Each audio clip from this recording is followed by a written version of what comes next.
Hi ஹாய்ஸ் welcome to ஆதிராவோட YouTube channel. அவங்க வந்து இன்ட்ரெஸ்டாக வந்து தக்க தையான்னு பாட்டு கேட்டுட்ருக்காங்க. ஸோ நான் லைவில் சொன்ன மாதிரி என்னோடய வெயிட் லாஸ் ஜேர்னின்னு சொல்ல முடியாதுங்க. ஏன்னா நம்ம வந்து நம்ம பண்ணதோ ஒரு ஒரு சி செக்ஷன் பண்ணி வெயிட் லாஸுங்கிறது ரொம்ப ரொம்ப டிஃபிகல்ட்டான விஷயம்.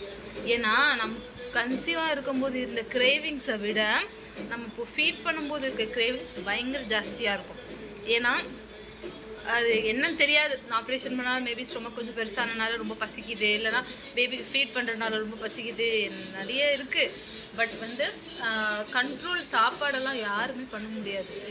நமக்கு நம்ம வெயிட்டாக இருக்குமோ, நம்ம ஒல்லியாக இருக்குமோ, நமக்கு நல்லா இல்லையோ, அதெல்லாம் வந்து இன்னொருத்தவங்க சொன்னால் தான் நமக்கு தெரியவே தவிர நமக்கெல்லாம் நம்ம கான்ஃபிடெண்ட்டாக தாங்க இருப்போம். நம்ம கான்ஃபிடென்ட்டை பிரேக் பண்ணுறதுக்கு சுற்றி இருக்கவங்களே போதும் இல்லையா?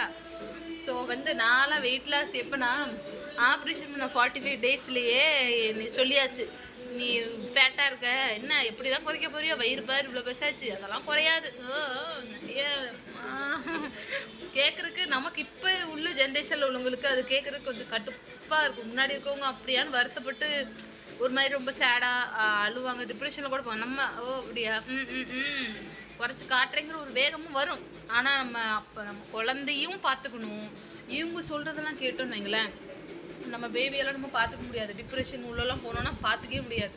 நல்லா சாப்பிட்ணும், பாப்பாவை நல்லா பார்த்துக்கணும், இதில் முதற்கொண்டு வேலை செய்யணும், வீட்டு வேலையும் செய்யணும். ஒரு குழந்தைய வச்சுட்டு ஒன்றால் சமைக்க முடியாதா?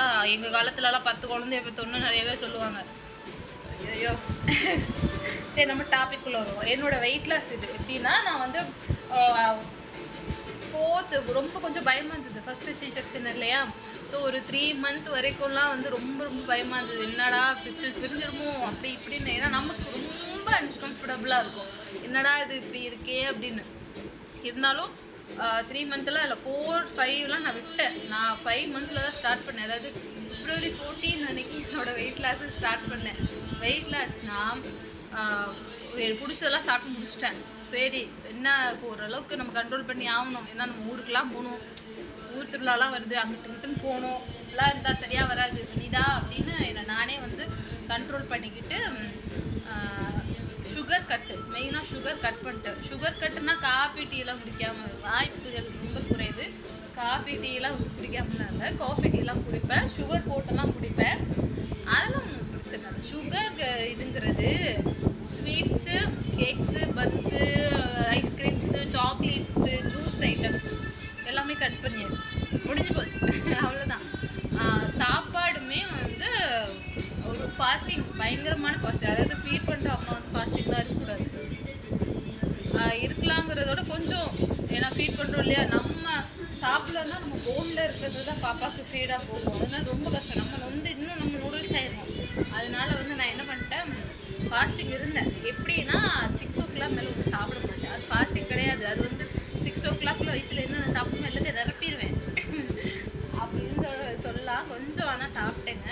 6 மணிக்குள்ளே 2 நாள் சாப்பிட்ருவோம். 6 மணிக்கு மேலே எதுவுமே சாப்பிட மாட்டேன். பசிச்சா ஏதாவது ஃப்ரூட்னா சாப்பிட, அப்படின்னா தண்ணியை குடிச்சிட்டு நான் பாட்டு முடிக்கிறேன். ஒரு வாரம் ரொம்ப ரொம்ப கஷ்டமாக இருந்தது. அப்புறம் கொஞ்சம் இப்போ யாருனாலும் 6 மணிக்கு மேலே சோறு கொண்டு வந்தாலும் நமக்கு மூஞ்சி அடிச்ச மாதிரி இருக்குது. வேண்டாம், அவ்வளோதான் வயிறு. ஏன்னா அந்த ஒரு 15 நாள் ரொம்ப ரொம்ப டிவி எப்படி பார்க்குறோம் பார்த்தீங்களா, அந்த 15 நாள் வந்து ரொம்ப ரொம்ப டிஃபிகல்ட்டாக இருக்கும். அந்த 15 நாளுக்கு அப்புறம் பழகிடும் நம்ம உடம்பு. நம்ம மைண்டு கேட்குதோ இல்லையா, நம்ம உடம்பே வந்து சாப்பிடக்கூடாது அப்படின்னு அதுவே முடிவு பண்ணி இது பண்ணிடும். ஓகேங்களா? அதனால நான் அந்த ஒரு ஃபாஸ்டிங் இருந்தேன். 6 o'clock சாப்பிடாமல் இருந்துட்டு காலையில் யூஸ்வலாக நான் இங்கே காலையில் சமைக்க மாட்டேங்க. ஏன்னா என் ஒருத்திக்காகலாம் என்னால் சமைக்க முடியாது. இவளை வச்சுக்கிட்டு இவ்வளோ தான் காலையில் ஏச்சோன்னே ரெஸ்ட் ரூம் போயிருந்தா நான் க்ளீன் பண்ணிவிட்டு உடனே இவளை குளிப்பாட்டிட்டு இவளுக்கு ஃபீட் பண்ணிட்டு இவளை தூக்கி தூங்க போட்டுட்டு மதியத்தை சாப்பாடுங்கிறதே ஆயிரும். இதில் காலைல சாப்பாடெலாம் செஞ்சு நம்மளால் டைம் வேஸ்ட் பண்ண முடியாது. ஓகேங்களா? எப்படி பார்க்குற பார்த்தீங்களா, டைம் வேஸ்ட் பண்ணுறது ஐயோ. அதனால் நான் காலையிலேயே யூஸ்வலாக சாப்பிட மாட்டேன். இவங்க நான் ரொம்ப ஆசையாக கேட்டால் சமோசா முடிஞ்சால் வாங்கி தருவாங்க. பட் சமோசாவும் 15 நாள் ஃபாஸ்டிங் இருக்கும்போது சாப்பிட்டேன். வெயிட் குறையவே இல்லை. டெய்லி இல்லைனாலும் வீக்லி 3-4 டைம்ஸ் காலைல சமோசா வந்துடும். காஃபி குடிப்பேன், சமோசா குடிப்பேன். அதை சாப்பிட்டா தான் வேலையே நடக்கும். அதுக்கப்புறம் நம்ம தலைவர்கிட்ட கேட்டேன். தலைவர்னா ChatGPT. அவர் சும்மாவா ChatGPT நம்ம என்ன கேட்டாலும் அழகாக பதில் சொல்லுவார். அவர் தான் நீ சமோசா தின்னா நீ ஜென்மத்துக்கு குறையாதுன்னு சொல்லிட்டாரு. அதனால் சமோசாவை ஒரு 15 நாளைக்கு கட் பண்ணேன்.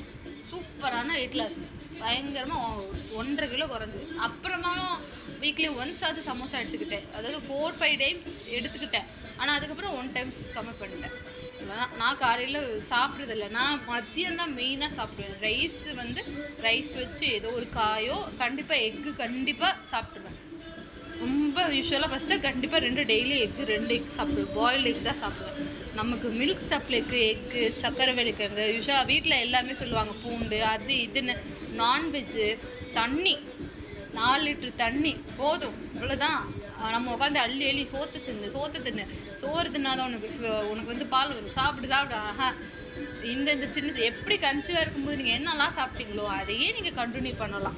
ஃபீட் பண்ணும் போதுமே ஒன்றும் இல்லை, தண்ணி அப்போ எக்ஸஸாக குடித்தோம், அதே தான். No issue. ஐயோ மில்க் சப்ளைக்குன்னு தனியாக சாப்பிடணும் கிடையாது. நீங்கள் என்ன சாப்பிட்றீங்களோ அதுவே போதும். 1000 பேர் 1000 சொல்லுவாங்க. அதெல்லாம் நம்ம வயிற்றுல அள்ளி போட்டோம்னா நம்ம வயிறு பெருசானா மறுபடியும் நம்மளை தான் சொல்லுவாங்க நீ குட் ஐட்டமா அப்படின்னு. சரிங்களா?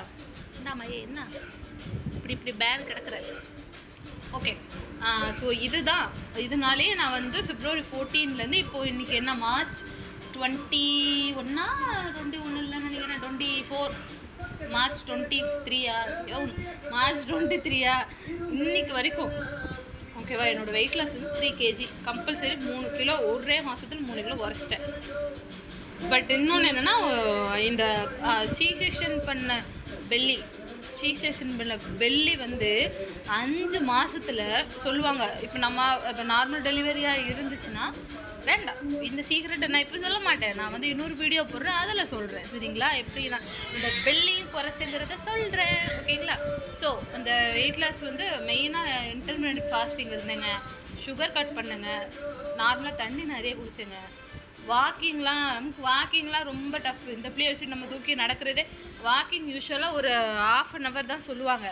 பாப்பா தூக்கி நடக்கிறதே ஒரு நாளைக்கு 4 மணி நேரம் 5 மணி நேரம் ஆயிடுது. இதில் நம்ம உடம்பு குறைச்சிடலாம். ஒரு கான்ஃபிடென்ட் வச்சுக்கோங்க, என்னால் முடியும், எனக்கு தெரியும், குறைக்க தெரியும், யாரும் சொல்ல வேண்டாம். எப்போனாலும் குறைச்சிப்பேன். எனக்கு 2 மாதம் டைம் கொடுத்தாலே நான் குறைச்சிருவேன். கான்ஃபிடென்ட்டாக இருங்க. அவங்க சொல்கிறாங்க இந்த சரி டிப்ரெஷனில் ஆகி எப்படா குறையும். அவங்க வந்து உங்களுக்கு எதுனா இப்போ நீங்கள் சடனாக ரொம்ப ஹார்ஷாக குறைக்கணும் ஆரம்பித்து எதுனா ஒன்று ப்ராப்ளம் வச்சுன்னா அவங்க வந்து பார்க்க மாட்டாங்க. ஸோ உங்களால் முடிஞ்ச அளவுக்கு ட்ரை பண்ணி குறைங்க, அவ்வளோதான். கொஞ்சம் கொஞ்சமாக ஃபஸ்ட்டு ஒரு சுகர் கட் ஒரு 10 நாள் ட்ரை பண்ணி வெயிட்டை பாருங்கள், குறைஞ்சிருக்கா இல்லை. சரி அப்போ ஓகே, சுகர் கட்டாயும் குறையல, அப்போ வேறு எதுனா ஒன்று பண்ணி பாருங்கள். ஒரு 10 days எதுனா ஒன்று ட்ரை பண்ணி பாருங்கள், கண்டிப்பாக குறையும். நம்ம எதாவது மிஸ்டேக் பண்ணுறோமான்னு இடையில பாருங்கள். வெயிட் மிஷின் வாங்கி வச்சுக்கோங்க. நான் வந்து மீஷோவில் வாங்கினேன், 550 வாங்கினேன். மேரேஜுக்கெலாம் முன்னாடி வாங்கினேன். அதனால் இப்போ எனக்கு ரொம்ப யூஸ்ஃபுல்லாக இருக்குது. 10 days கொண்டு வெயிட்டை செக் பண்ணுங்கள். டெய்லி வெயிட்டை செக் பண்ணிங்கன்னா மண்டை காய்ச்சல் ஆயிடும். எனக்குலாம் மண்டை பயங்கர காய்ச்சல் ஆச்சு. காலையில் பார்க்கும்போது 75 இருக்கும், ஆஹா பரவாயில்லையே 1 கிலோ குறைஞ்சிட்டேன்னு வா அப்படின்னு தோணும். மறுபடியும் நைட்டு பார்க்கும்போது 76 இருக்கும், என்னடா அது அப்படின்னு. ஆனால் அந்த ஆவரேஜ் வெயிட் இருக்கும். டெய்லி நீங்கள் பார்த்தீங்கன்னா காலைல சாப்பிட முன்னாடி வெறும் ஸ்டொமக்கில் ஒரு வெயிட் காட்டும், நல்லா அள்ளி போட்டதுக்கப்புறம் ஒரு வெயிட் காட்டும். அதனால் நீங்கள் வந்து அதுக்கெல்லாம் கவலைப்படக்கூடாது. வெயிட் லாஸுங்கிறது நம்ம யோசிக்கணும், மற்றவங்க சொல்கிறாங்கிறதுக்கெல்லாம் யோசிக்கப்படாது. ஓகேவா? இப்போ நான் எனக்காக எதுக்கு யோசிச்சேன்னா, நான் ஊருக்கு போகணும், திருவிழாக்கு போகணும், நான் கொஞ்சம் ஸ்லிம்மாக, நான் கல்யாணத்துக்கு இருந்த மாதிரி இருந்தால் கொஞ்சம் நல்லா இருக்குமே, பரவாயில்லையே இப்போ பாப்பா பிறந்தும் மேரேஜ் ஆன மாதிரி க்யூட்டாக இருக்காளே அப்படி சொல்லுவாங்கள்ல, அதுக்காக குறைக்கிறேங்க. இவங்க சொல்லிடலாம் குறைக்கணும்னு இல்லை. ஏன்னா நம்ம ஒல்லி ஆகிட்டோன்னு வைங்களேன், நம்ம மூணு ஷேப்லேருந்து பாடி ஷேப்லேருந்து எல்லாம் மாறிடுமா.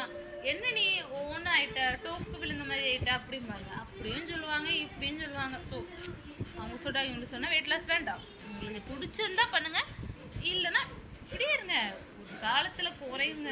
அப்போ சொல்லுவாங்க சோறு நல்லா தின்னுன்னு, கவலைப்படாங்க. ஓகேங்களா? ஸோ என்னோட பெல்லி ஃபேட் குறைச்சதுக்கான நெக்ஸ்ட் வீடியோ போடுறேன். வீடியோ வேணும்னா வீடியோ போடுங்க அப்படின்னு எனக்கு ஒரு கமெண்ட்டில் சொல்லுங்கள். சேனலை சப்ஸ்கிரைப் பண்ணுங்கள். டாடா பாய்.